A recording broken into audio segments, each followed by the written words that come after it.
Hi Cheryl, my name is Tori. I'm going to be the student nurse today, giving you an assessment. So I'm going to provide privacy, wash my hands, provide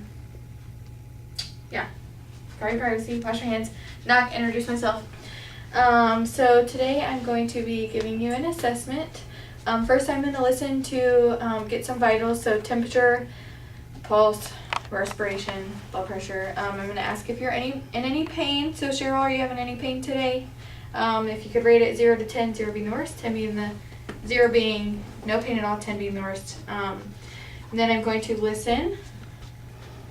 So I'm going to listen to your heart, lungs, and your bowel sounds. So I listen to the 5 spots of the heart. Take a deep breath. Take a deep breath. I'm going to listen to your bowel sounds in all 4 quadrants.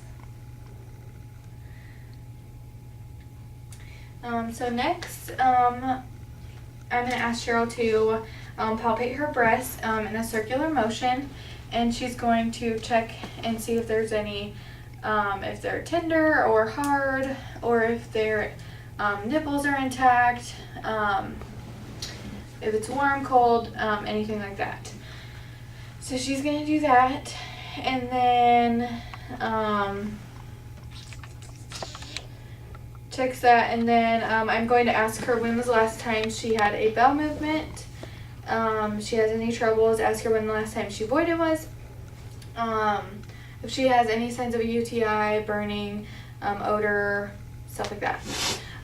Next, I'm going to check for lochia.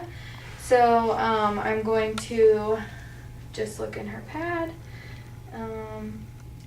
So based on the hour, there is not much. Oh, first I'm going to ask when the last time you changed your pad was. 4 hours ago. Okay, well based on that, there's not much bleeding, just a little, no clots. Then I'm going to ask, wait, I think that's it for this. Yeah, because then I want to check her episiotomy and hemorrhoids and stuff like that. Okay, so then I'm going to ask Cheryl to turn over. So Cheryl, please turn over. Yikes, the bed's rolling away.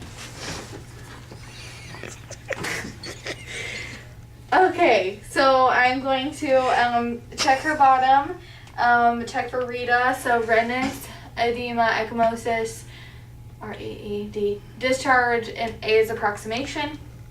So I check that, make sure there's no like bruising or discharge or weird things. Okay. Then I'm also going to check her epidural site for Rita as well. Are you having any pain there? Blah, blah. So, checked her.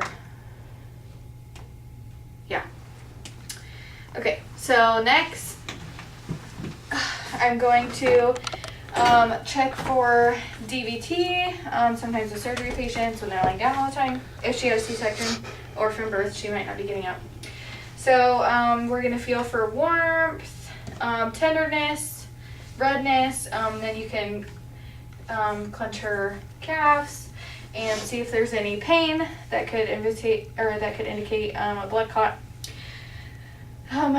Next, if this was a surgery patient or a C-section patient, we'd want to check the incision site for Rita.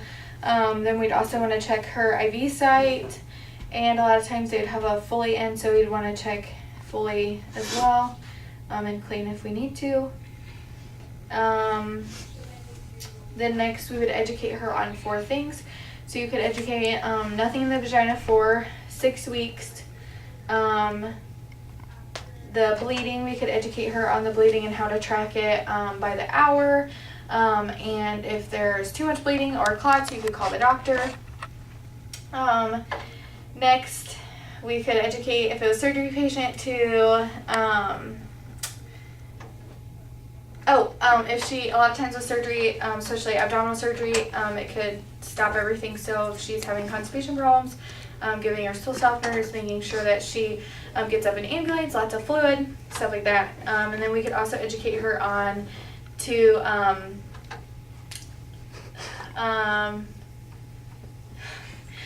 we could have her check in her incision site, or We could also teach her how to, her fundus. If she's having lots of bleeding, she could also do the rub on her stomach and check her fundus. Speaking of fundus, I forgot to check that, her uterus, so we would check that. Oh, sorry, we're staying closed. So you'd use the 2-hand technique, so one all the way down near her pelvic bone, and then one at the top too.